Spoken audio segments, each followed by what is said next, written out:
Hey guys, Gregory here. So this week we're going to be doing another Bob Marley song. This time it's going to be One Love. The song itself is fairly simple in terms of the structure. There are just two sections and a few chords. Now we're going to be using the capo on the 3rd fret.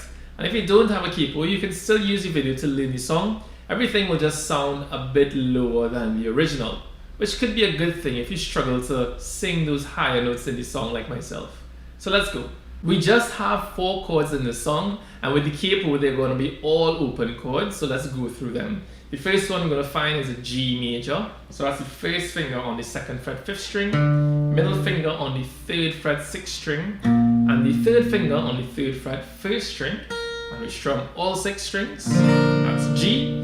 Then we also have a D major, that's the open 4th string, first finger 2nd fret 3rd string, middle finger 2nd fret 1st string, and the 3rd finger on the 3rd fret 2nd string, and we strum 4 strings, the 4th to the 1st, and then we have C major, that's the 3rd finger on the 3rd fret 5th string, middle finger on the 2nd fret 4th string, first finger on the 1st fret 2nd string, and we strum 5 strings, the 5th to the 1st, and the 4th chord that we'll find is an E minor, so that's the first finger on the 2nd fret 5th string, middle finger on the 2nd fret 4th string, and we strum all 6 for E minor. Let's talk about the strumming pattern now. I'm going to play it for you. It sounds like this: a 1 and 2 and 3 and 4 and a 1 and 2 and 3 and 4 and... Now as you can tell, the strum itself is mostly downs, but those downs, most of the downs happen on the off beat or the and beat, like I was sounding out just now. So I'm going to break it up for you now in a way that you can actually learn it. So once again, the beat goes 1 and 2 and 3 and 4 and. So we're going to strum that first 1, okay? And that first strum could be what we call a bass strum, meaning that for whatever chord you're holding, aim for the lower strings of the chord. So if we play a G, we can aim for the 6th, 5th and 4th strings. Or the D, we can aim for like the 4th and the 3rd. The C, you can aim for the 5th and the 4th maybe, right? Just aim for it. It's a kind of bassy strum. And then what follows next is an and. So you want to strum all the ands after that first down. So we have 1 and. Now 2 comes next, so we just lift the hand, and then an and follows. So we have 1 and 2 and we follow the pattern for the rest of the bar. 1 and 2 and 3 and 4 and. Okay. Now there's one last thing I add, and it's an up strum after the last and. Okay, and it goes like this: 1 and 2 and 3 and 4 and. Okay. Now that up strum. Now the whole song has what we call a shuffle feel. A shuffle feel. So the and has a kind of lazy timing to it. So I'm gonna play the strum in a way which you want to avoid, because it's the best way for me to explain this to you, and then I'm going to play it for you the way it should sound. So the way you want to avoid, which is what we call a straight feel, goes like this: 1 and 2 and 3 and 4 and a 1 and 2 and 3 and 4 and a. Okay, we don't want that ta ta ta. We want it to sound more like this: 1 and 2 and 3 and 4 and a 1. 2 and 3 and 4 and a 1. Okay? Now most of the chords in this song do share a bar with another chord, so we're going to have to adjust the strumming pattern just a little bit to suit those kinds of changes.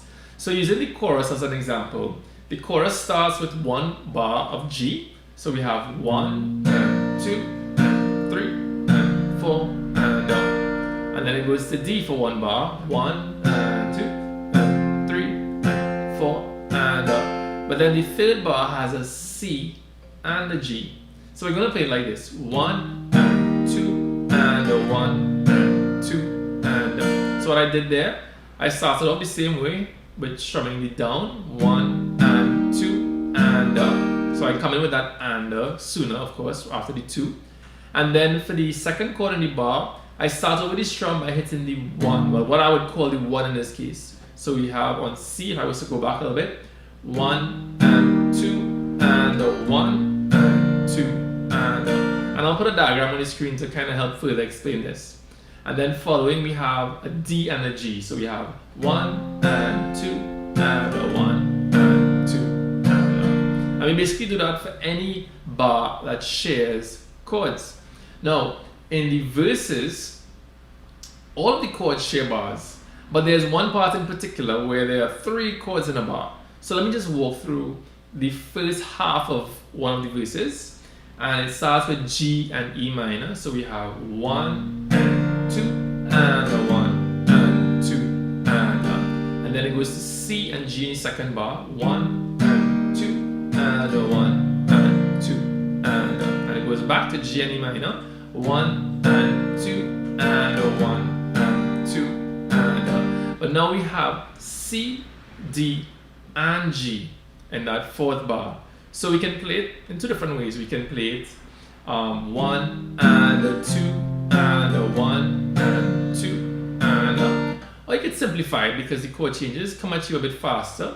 We can just do 1 and 2 and 1 and 2 and a. So for the first 2 chords in that bar where there were 3 chords, I just left out the up.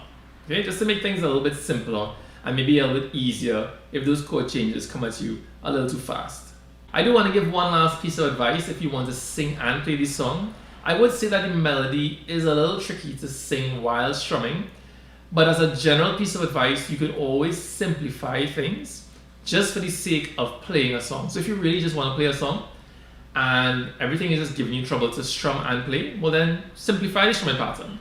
So I'll give you an example. In the verse, we can maybe do just the very first part of the strum. So we have let them all pass, all their dirty remarks.